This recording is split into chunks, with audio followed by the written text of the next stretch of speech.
أعوذ بالله من الشيطان الرجيم. بسم الله الرحمن الرحيم. ألف لام ميم صاد. كتاب أنزل إليك فلا يكن في صدرك حرج منه لتنذر به وذكرى للمؤمنين. اتبعوا ما أنزل إليكم من ربكم ولا تتبعوا من دونه أولياء قليلا ما تذكرون. وكم من قرية أهلكناها فجاءها بأسنا بياتا أو هم قائلون. فما كان دعواهم إذ جاءهم بأسنا إلا أن قالوا إنا كنا ظالمين. فلنسألن الذين أرسل إليهم ولنسألن المرسلين. فلنقصن عليهم بعلم وما كنا غائبين. والوزن يومئذ الحق فمن ثقلت موازينه فأولئك هم المفلحون. ومن خفت موازينه فأولئك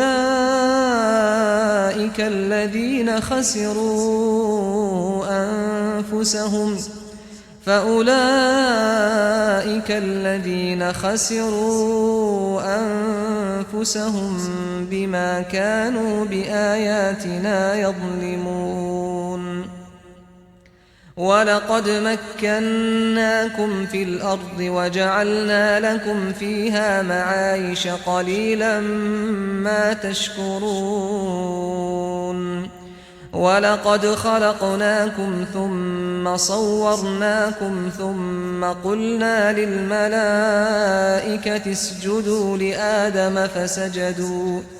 فسجدوا إلا إبليس لم يكن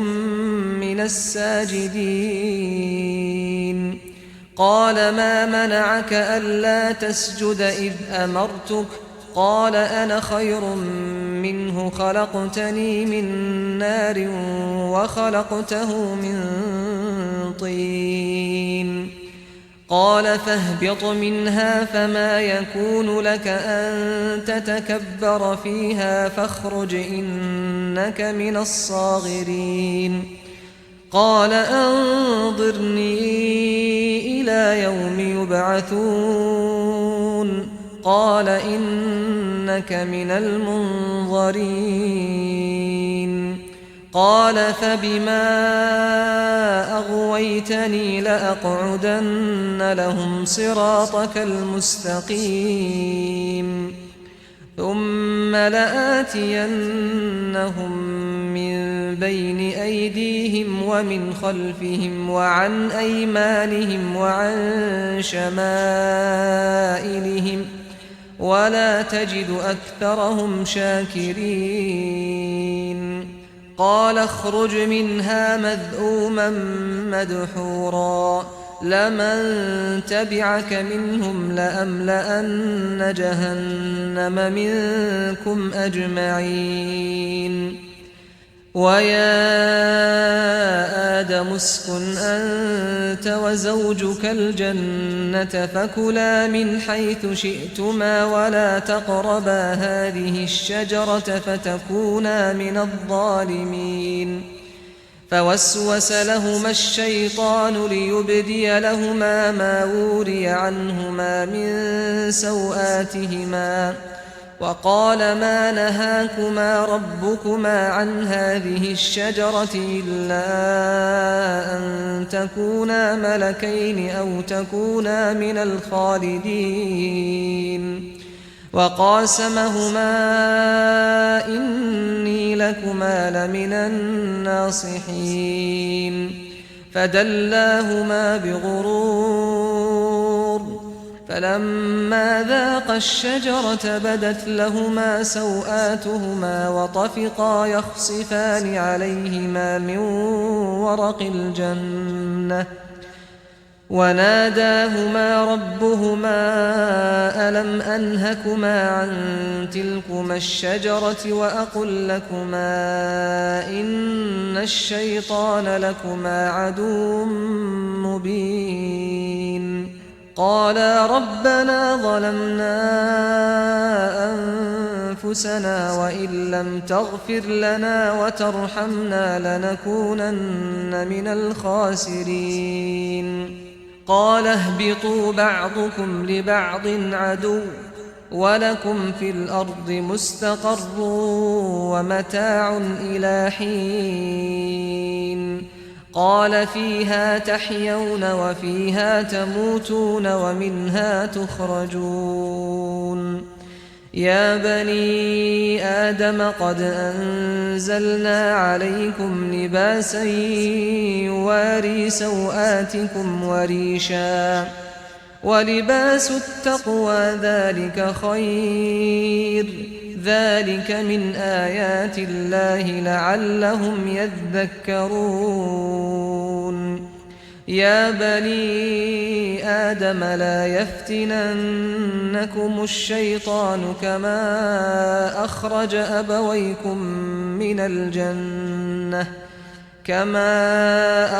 أبويكم من الجنة ينزع عنهما لباسهما ليريهما سوآتهما إنه يراكم هو وقبيله من حيث لا ترونهم إنا جعلنا الشياطين أولياء للذين لا يؤمنون وإذا فعلوا فاحشة قالوا وجدنا عليها آباءنا والله أمرنا بها قل إن الله لا يأمر بالفحشاء أتقولون على الله ما لا تعلمون قل أمر ربي بالقسط وأقيموا وجوهكم عند كل مسجد وادعوه مخلصين له الدين كما بدأكم تعودون فريقا هدى وفريقا حق عليهم الضلالة إنهم اتخذوا الشياطين أولياء من دون الله ويحسبون أنهم مهتدون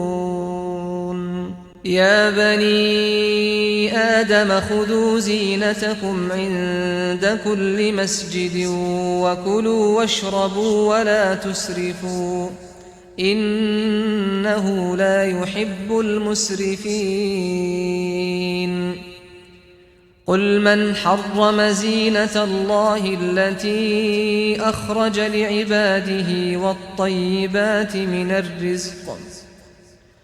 قل هي للذين آمنوا في الحياة الدنيا خالصة يوم القيامة كذلك نفصل الآيات لقوم يعلمون قل إنما حرم ربي الفواحش ما ظهر منها وما بطن والإثم والبغي بغير الحق وأن تشركوا بالله ما لم ينزل به سلطانا وأن تقولوا على الله ما لا تعلمون ولكل أمة أجل فإذا جاء أجلهم لا يستأخرون ساعة ولا يستقدمون. يا بني آدم إما يأتينكم رسل منكم يقصون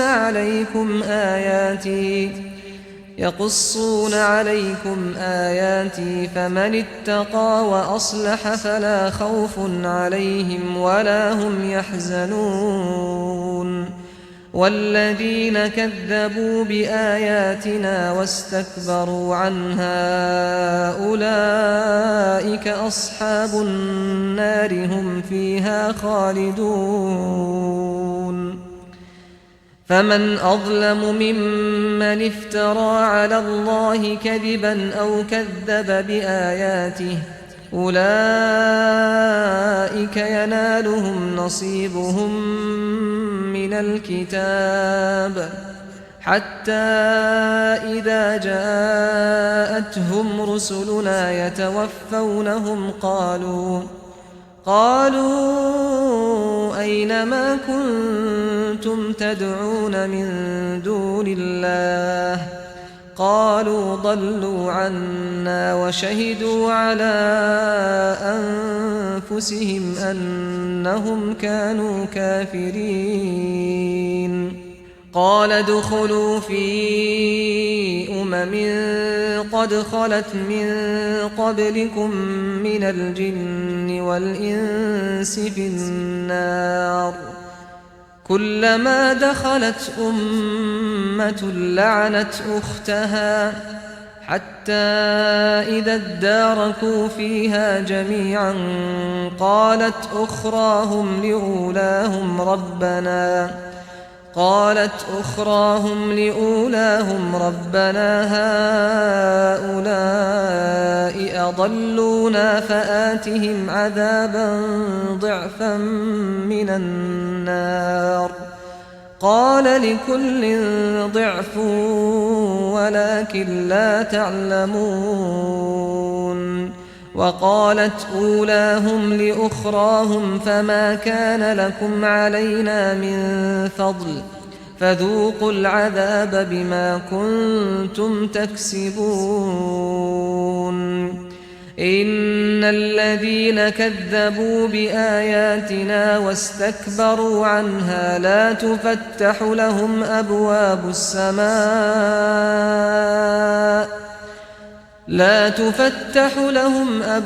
السماء ولا يدخلون الجنة حتى يلج الجمل في سم الخياط وكذلك نجزي المجرمين. لهم من جهنم مهاد ومن فوقهم غواش وكذلك نجزي الظالمين. والذين آمنوا وعملوا الصالحات لا نكلف نفسا إلا وسعها أولئك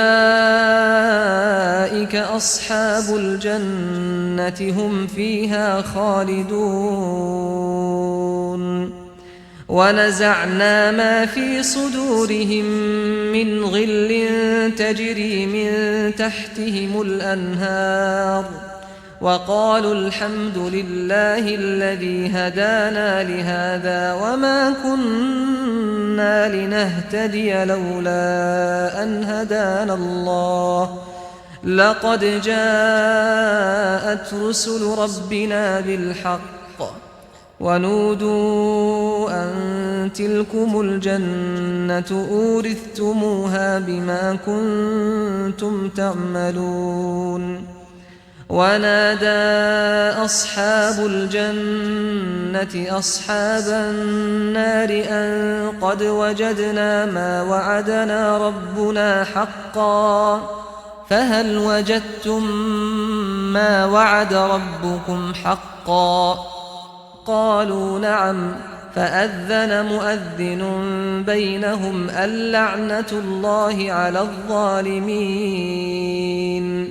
الذين يصدون عن سبيل الله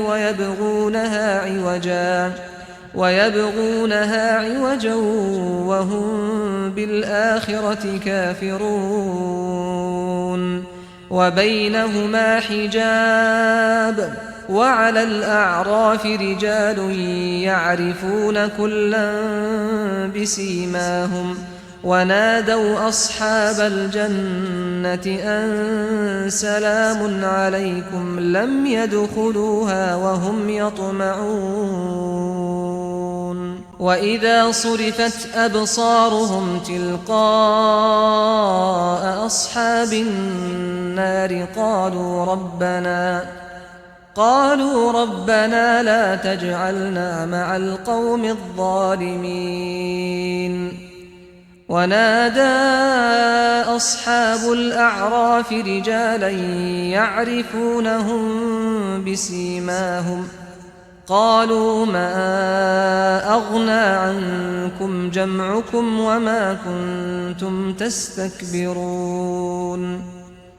أهؤلاء الذين أقسمتم لا ينالهم الله برحمة ادخلوا الجنة لا خوف عليكم ولا أنتم تحزنون ونادى أصحاب النار أصحاب الجنة أن أفيضوا علينا من الماء أو مما رزقكم الله قالوا إن الله حرمهما على الكافرين الذين اتخذوا دينهم لهوا ولعبا وغرتهم الحياة الدنيا فاليوم ننساهم كما نسوا لقاء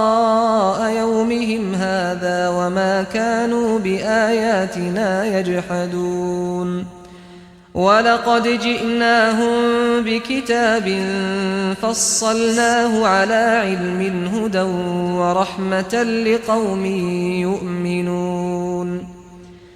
هل ينظرون إلا تأويله يوم يأتي تأويله يقول الذين نسوه من قبل قد جاءت رسل ربنا بالحق فهل لنا من شفعاء فيشفعوا لنا أو نرد فنعمل غير الذي كنا نعمل قد خسروا أنفسهم وضل عنهم ما كانوا يفترون إن ربكم الله الذي خلق السماوات والأرض في 6 أيام ثم استوى على العرش يغشي الليل النهار يطلبه حثيثا والشمس والقمر والنجوم مسخرات بأمره ألا له الخلق والأمر تبارك الله رب العالمين ادعوا ربكم تضرعا وخفية إنه لا يحب المعتدين ولا تفسدوا في الأرض بعد إصلاحها وادعوه خوفا وطمعا إن رحمة الله قريب من المحسنين وهو الذي يرسل الرياح بشرا بين يدي رحمته حتى إذا أقلت سحابا ثقالا سقناه لبلد ميت فأنزلنا به الماء فأخرجنا به من كل الثمرات كذلك نخرج الموتى لعلكم تذكرون والبلد الطيب يخرج نباته بإذن ربه والذي خبث لا يخرج إلا نكدا كذلك نصرف الآيات لقوم يشكرون لقد أرسلنا نوحا إلى قومه فقال يا قوم اعبدوا الله ما لكم من إله غيره إني أخاف عليكم عذاب يوم عظيم قال الملأ من قومه إنا لنراك في ضلال مبين قال يا قوم ليس بي ضلالة ولكني رسول من رب العالمين أبلغكم رسالات ربي وأنصح لكم وأعلم من الله ما لا تعلمون أوعجبتم أن جاءكم ذكر من ربكم على رجل منكم لينذركم ولتتقوا ولعلكم ترحمون فكذبوه فأنجيناه والذين معه في الفلك وأغرقنا الذين كذبوا بآياتنا إنهم كانوا قوما عمين وإلى عاد أخاهم هودا قال يا قوم اعبدوا الله ما لكم من إله غيره أفلا تتقون قال الملأ الذين كفروا من قومه إنا لنراك في سفاهة وإنا لنظنك من الكاذبين قال يا قوم ليس بي سفاهة ولكني رسول من رب العالمين أبلغكم رسالات ربي وأنا لكم ناصح أمين أوعجبتم أن جاءكم ذكر من ربكم على رجل منكم لينذركم واذكروا إذ جعلكم خلفاء من بعد قوم نوح وزادكم في الخلق بسطة فاذكروا آلاء الله لعلكم تفلحون قالوا أجئتنا لنعبد الله وحده ونذر ما كان يعبد آباؤنا فأتنا بما تعدنا إن كنت من الصادقين قال قد وقع عليكم من ربكم رجس وغضب أتجادلونني في أسماء سميتموها أنتم وآباؤكم ما نزل الله بها من سلطان فانتظروا إني معكم من المنتظرين فأنجيناه والذين معه برحمة منا وقطعنا دابر الذين كذبوا بآياتنا وما كانوا مؤمنين وإلى ثمود أخاهم صالحا قال يا قوم اعبدوا الله ما لكم من إله غيره قد جاءتكم بينة من ربكم هذه ناقة الله لكم آية فذروها تأكل في أرض الله ولا تمسوها بسوء فيأخذكم عذاب أليم واذكروا إذ جعلكم خلفاء من بعد عاد وبوأكم في الأرض تتخذون من سهولها قصورا وتنحتون الجبال بيوتا فاذكروا آلاء الله ولا تعثوا في الأرض مفسدين. قال الملأ الذين استكبروا من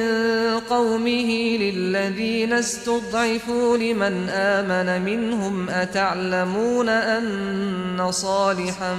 مرسل من ربه قالوا إنا بما أرسل به مؤمنون. قال الذين استكبروا إنا بالذي آمنتم به كافرون. فعقروا الناقة وعتوا عن أمر ربهم وقالوا يا صالح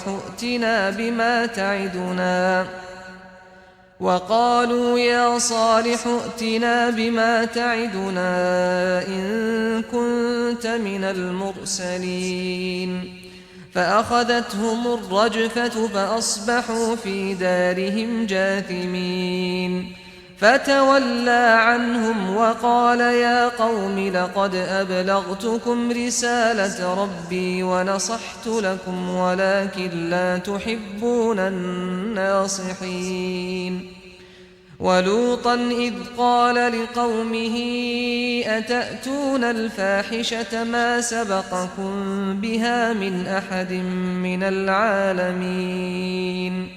إنكم لتأتون الرجال شهوة من دون النساء بل أنتم قوم مسرفون. وما كان جواب قومه إلا أن قالوا أخرجوهم من قريتكم إنهم أناس يتطهرون. فأنجيناه وأهله إلا امرأته كانت من الغابرين. وأمطرنا عليهم مطرا فانظر كيف كان عاقبة المجرمين. وإلى مدين أخاهم شعيبا قال يا قوم اعبدوا الله ما لكم من إله غيره قد جاءتكم بينة من ربكم فأوفوا الكيل والميزان ولا تبخسوا الناس أشياءهم ولا تفسدوا في الأرض بعد إصلاحها ذلكم خير لكم إن كنتم مؤمنين. ولا تقعدوا بكل صراط توعدون وتصدون عن سبيل الله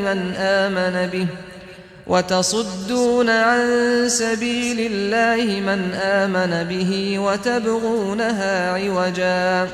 واذكروا إذ كنتم قليلا فكثركم وانظروا كيف كان عاقبة المفسدين. وإن كان طائفة منكم آمنوا بالذي أرسلت به وطائفة لم يؤمنوا فاصبروا حتى يحكم الله بيننا وهو خير الحاكمين. قال الملأ الذين استكبروا من قومه لنخرجنك يا شعيب والذين آمنوا معك من قريتنا أو لتعودن في ملتنا. قال أولو كنا كارهين قد افترينا على الله كذبا إن عدنا في ملتكم بعد إذ نجانا الله منها وما يكون لنا أن نعود فيها إلا أن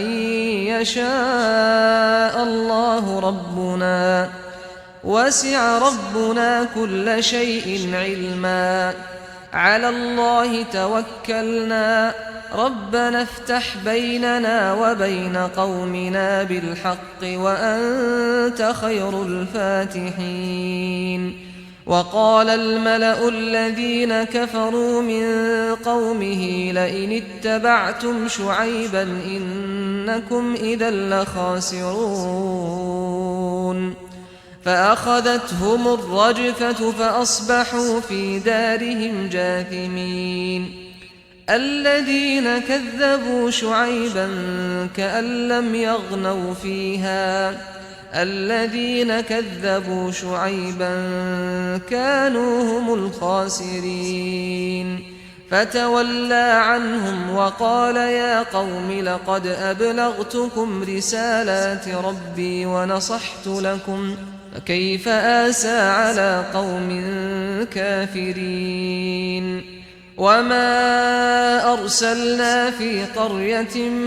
من نبي إلا أخذنا أهلها بالبأساء والضراء لعلهم يضرعون ثم بدلنا مكان السيئة الحسنة حتى عفوا وقالوا قد مس آباءنا الضراء والسراء فأخذناهم بغتة وهم لا يشعرون ولو أن أهل القرى آمنوا واتقوا لفتحنا عليهم بركات من السماء والأرض ولكن كذبوا فأخذناهم بما كانوا يكسبون أفأمن أهل القرى أن يأتيهم بأسنا بياتا وهم نائمون أوأمن أهل القرى أن يأتيهم بأسنا ضحى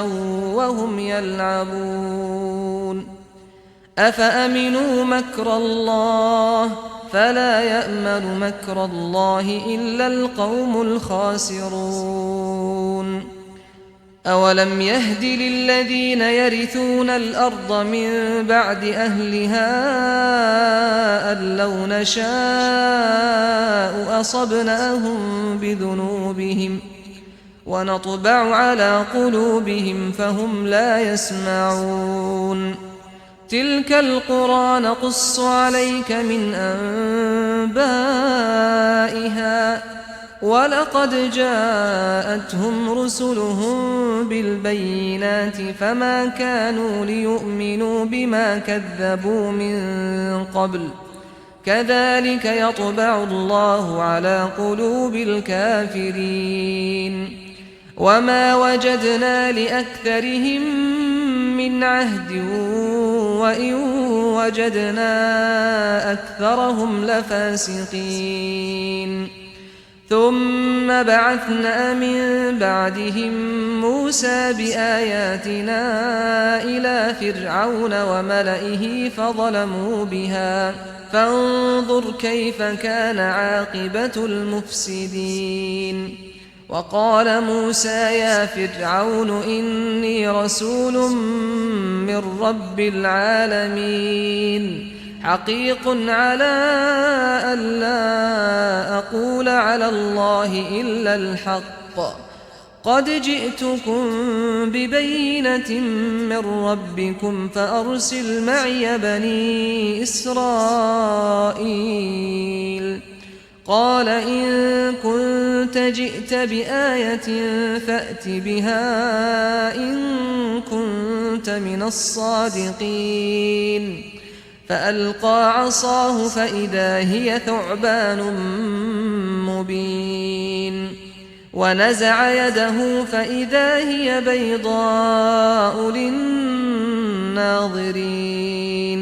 قال الملأ من قوم فرعون إن هذا لساحر عليم يريد أن يخرجكم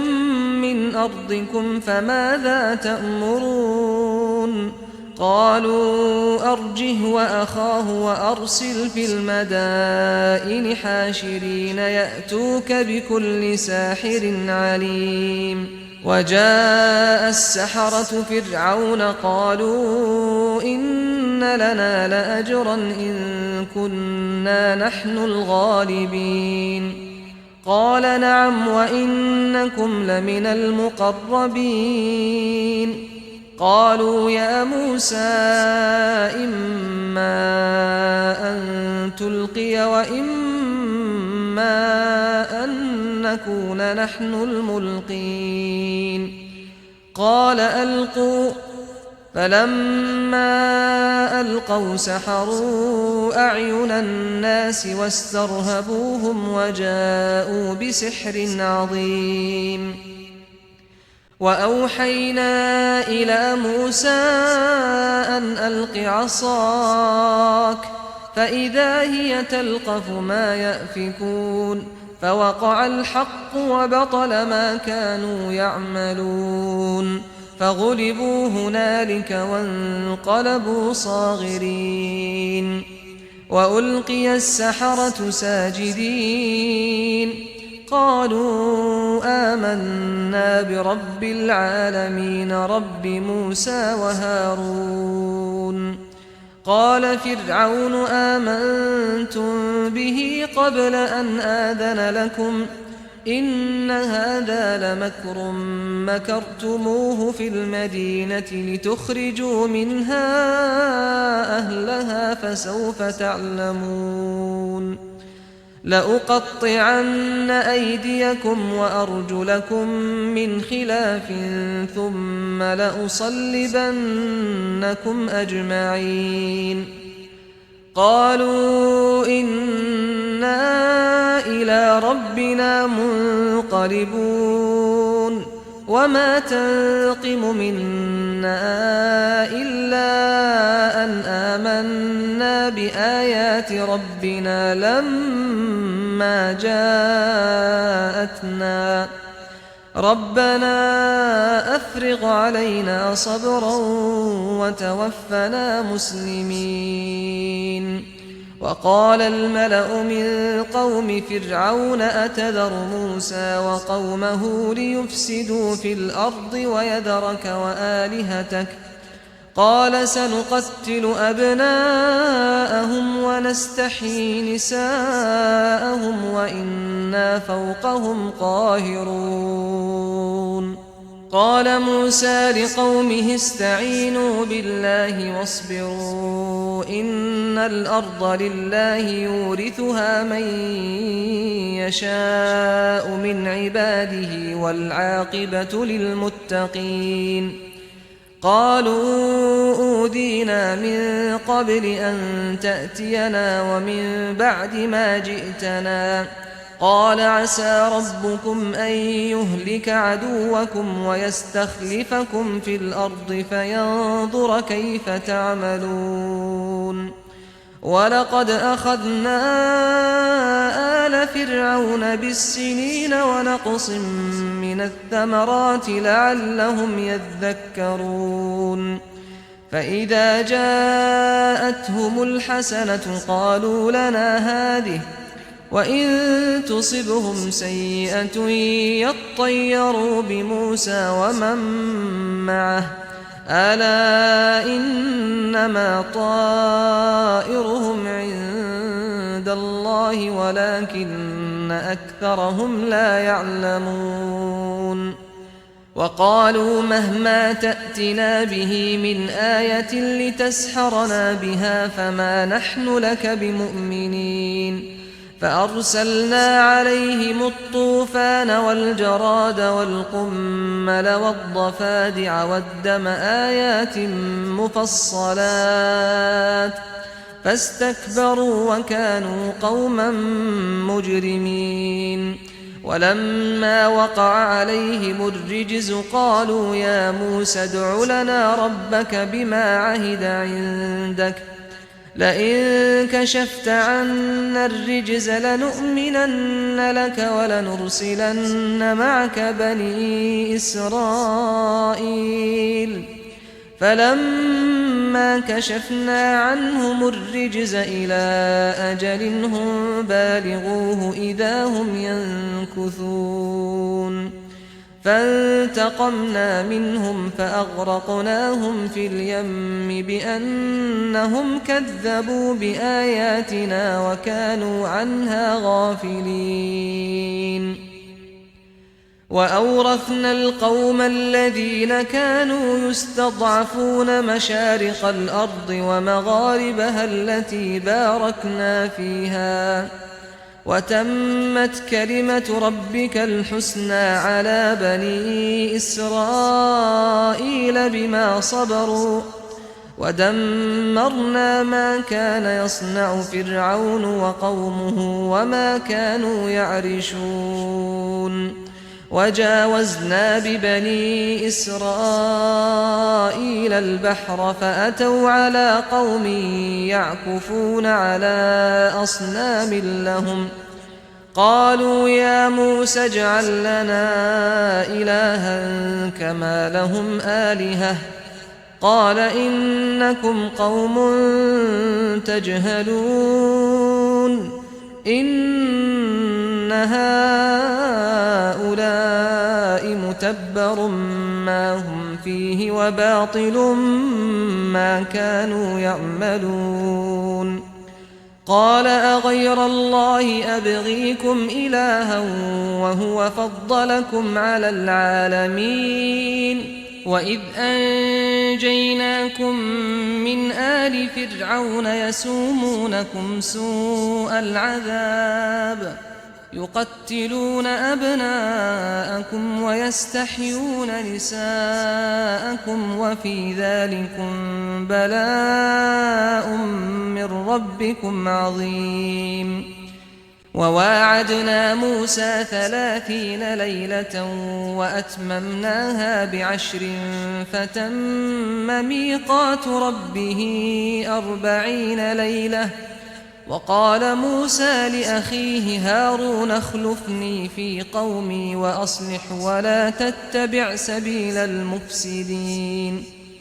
ولما جاء موسى لميقاتنا وكلمه ربه قال رب أرني أنظر إليك قال لن تراني ولكن انظر إلى الجبل فإن استقر مكانه فسوف تراني فلما تجلى ربه للجبل جعله دكا وخر موسى صعقا فلما أفاق قال سبحانك تبت إليك وأنا أول المؤمنين قال يا موسى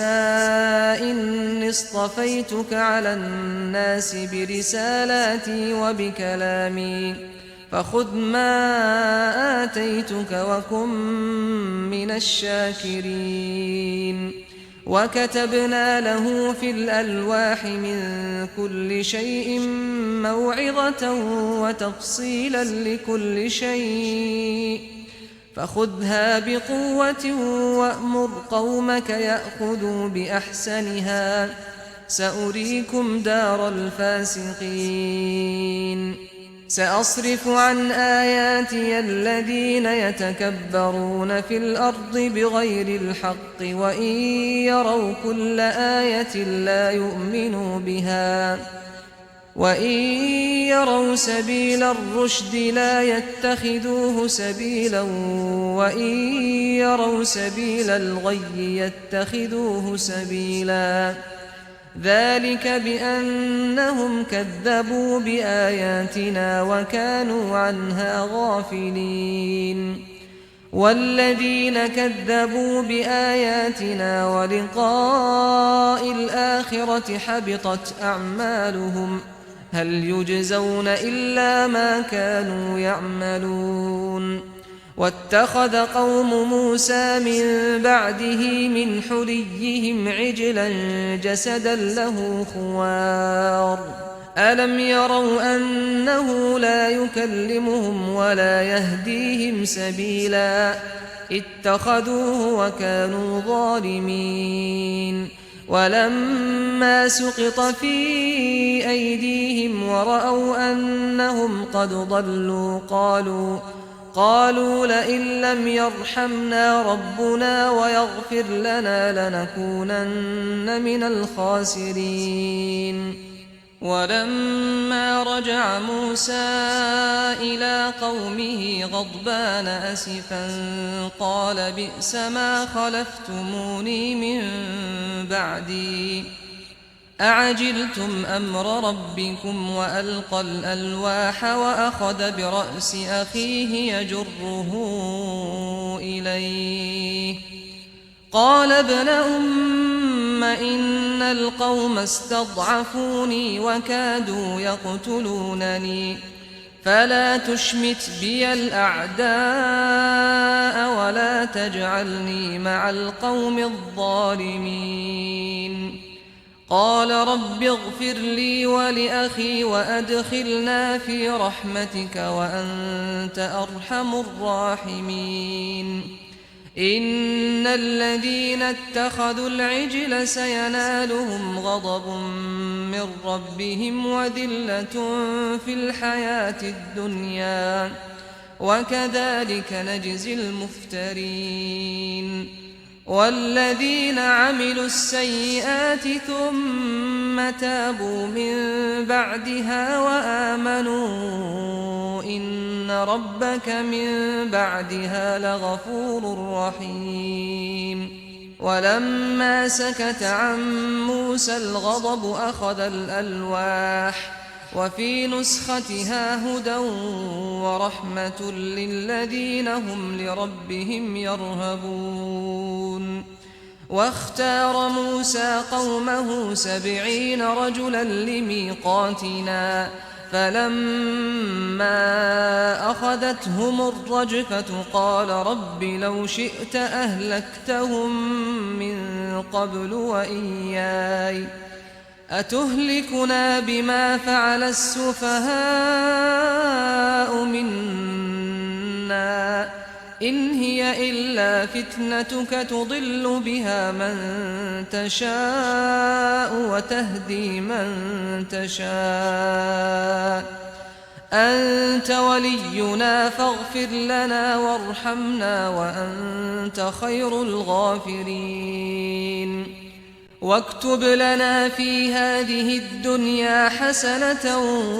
وفي الآخرة إنا هدنا إليك قال عذابي أصيب به من أشاء ورحمتي وسعت كل شيء فسأكتبها للذين يتقون ويؤتون الزكاة والذين هم بآياتنا يؤمنون الذين يتبعون الرسول النبي الأمي الذي يجدونه مكتوبا عندهم في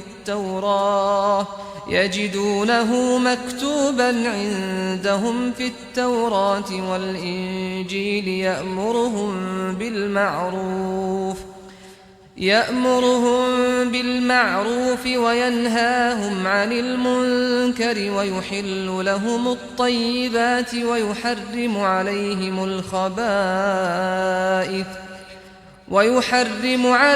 الخبائث ويضع عنهم إصرهم والأغلال التي كانت عليهم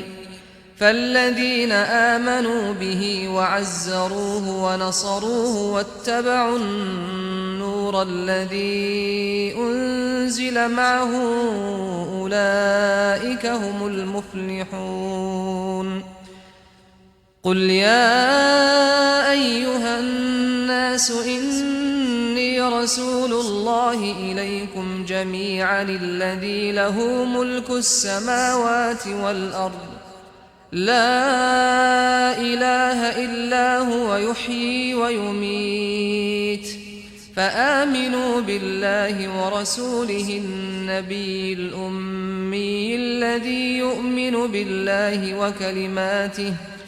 الذي يؤمن بالله وكلماته واتبعوه لعلكم تهتدون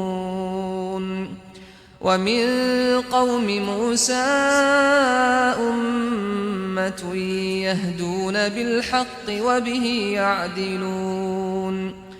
وقطعناهم 12 أسباطا أمما وأوحينا إلى موسى إذ استسقاه قومه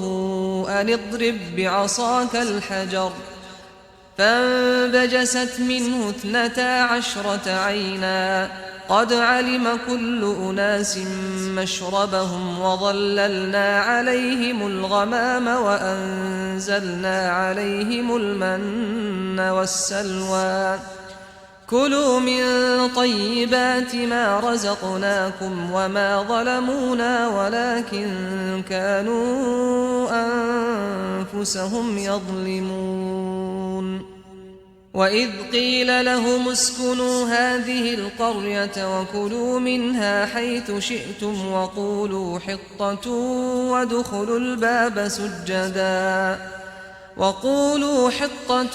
وادخلوا الباب سجدا نغفر لكم خطيئاتكم سنزيد المحسنين فبدل الذين ظلموا منهم قولا غير الذي قيل لهم فأرسلنا عليهم رجزا من السماء بما كانوا يظلمون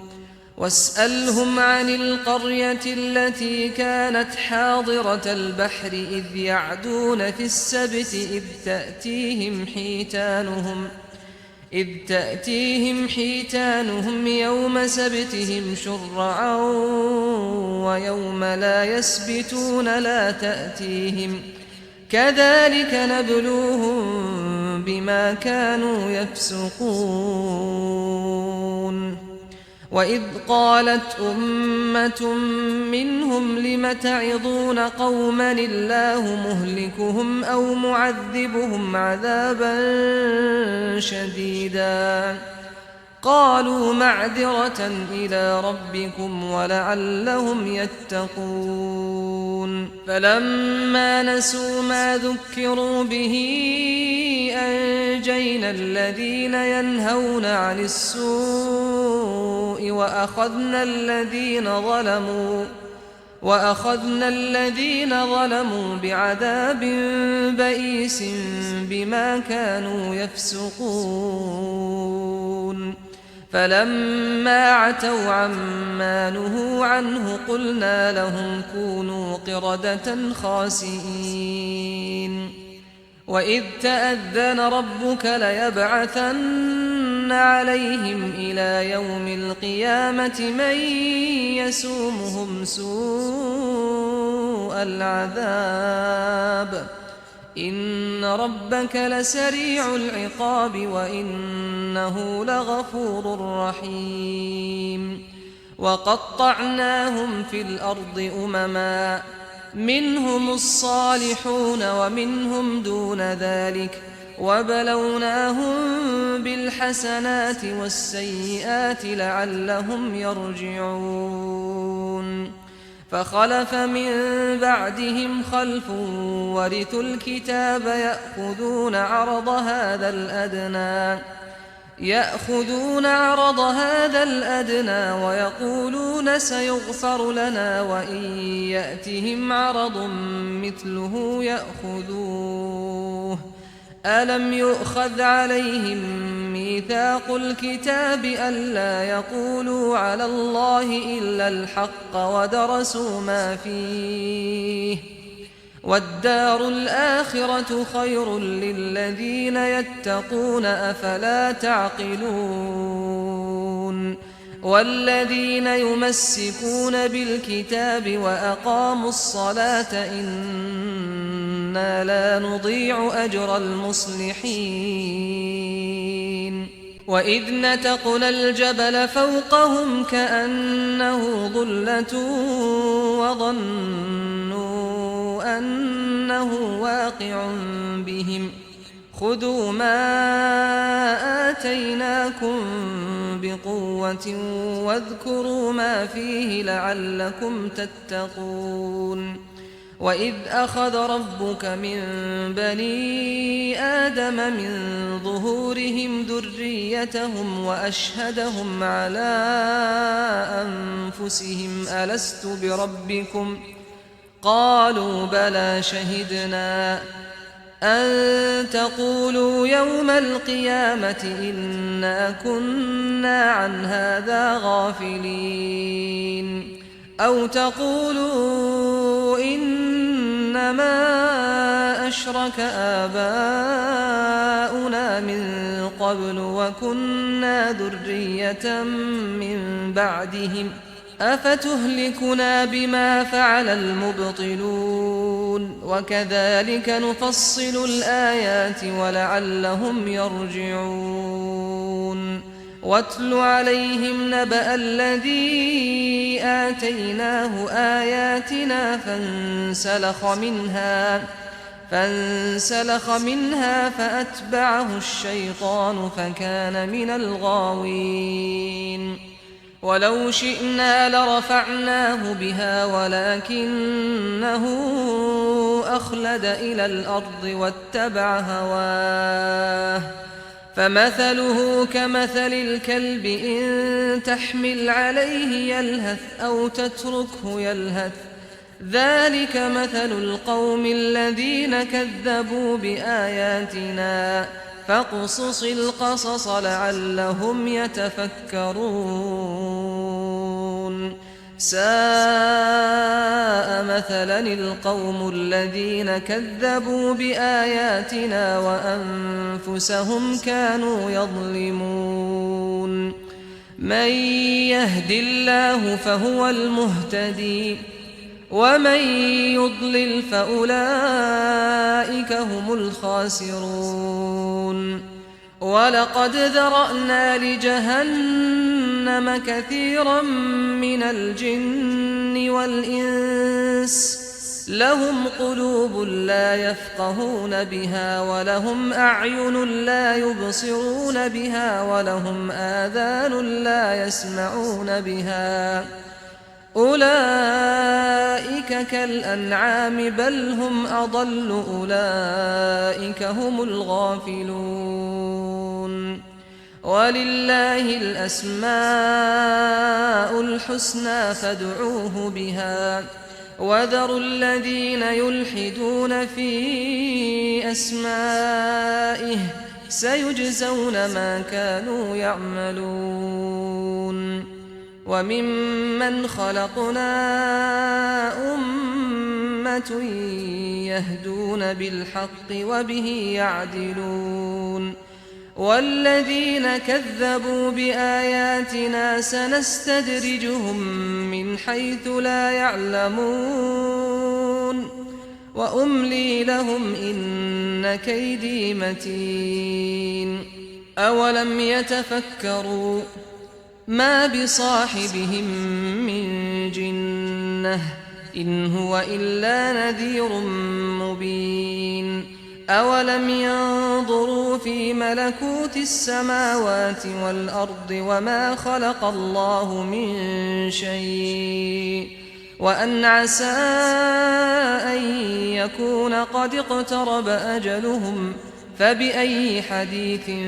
بعده يؤمنون من يضلل الله فلا هادي له ويذرهم في طغيانهم يعمهون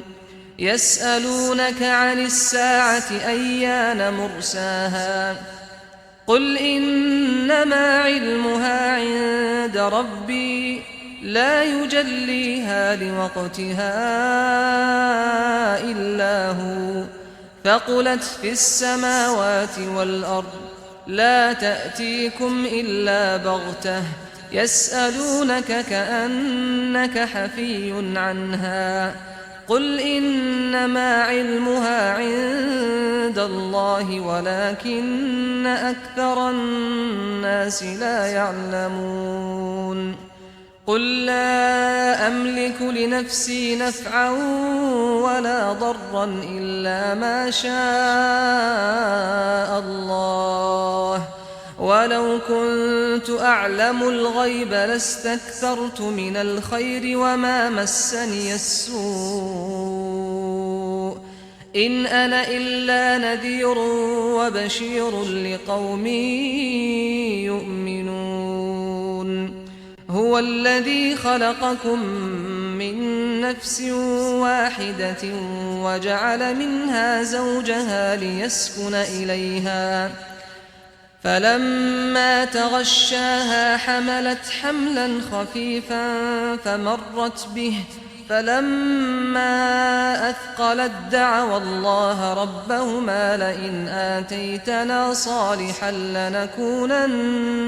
من الشاكرين فلما آتاهما صالحا جعلا له شركاء فيما آتاهما فتعالى الله عما يشركون أيشركون ما لا يخلق شيئا وهم يخلقون ولا يستطيعون لهم نصرا ولا أنفسهم ينصرون وإن تدعوهم إلى الهدى لا يتبعوكم سواء عليكم أدعوتموهم أم أنتم صامتون إن الذين تدعون من دون الله عباد أمثالكم فادعوهم فليستجيبوا لكم إن كنتم صادقين ألهم أرجل يمشون بها أم لهم أيدي يبطشون بها أم لهم أعين يبصرون بها أم لهم آذان يسمعون بها قل ادعوا شركاءكم ثم كيدون فلا تنظرون إن وليي الله الذي نزل الكتاب وهو يتولى الصالحين والذين تدعون من دونه لا يستطيعون نصركم ولا أنفسهم ينصرون وإن تدعوهم إلى الهدى لا يسمعوا وتراهم ينظرون إليك وهم لا يبصرون خذ العفو وأمر بالعرف وأعرض عن الجاهلين وإما ينزغنك من الشيطان نزغ فاستعذ بالله إنه سميع عليم إن الذين اتقوا إذا مسهم طائف من الشيطان تذكروا فإذا هم مبصرون وإخوانهم يمدونهم في الغي ثم لا يقصرون وإذا لم تأتهم بآية قالوا لولا اجتبيتها قل إنما أتبع ما يوحى إلي من ربي هذا بصائر من ربكم وهدى ورحمة لقوم يؤمنون وإذا قرئ القرآن فاستمعوا له وأنصتوا لعلكم ترحمون واذكر ربك في نفسك تضرعا وخيفة ودون الجهر من القول بالغدو والآصال بالغدو والآصال ولا تكن من الغافلين إن الذين عند ربك لا يستكبرون عن عبادته ويسبحونه وله يسجدون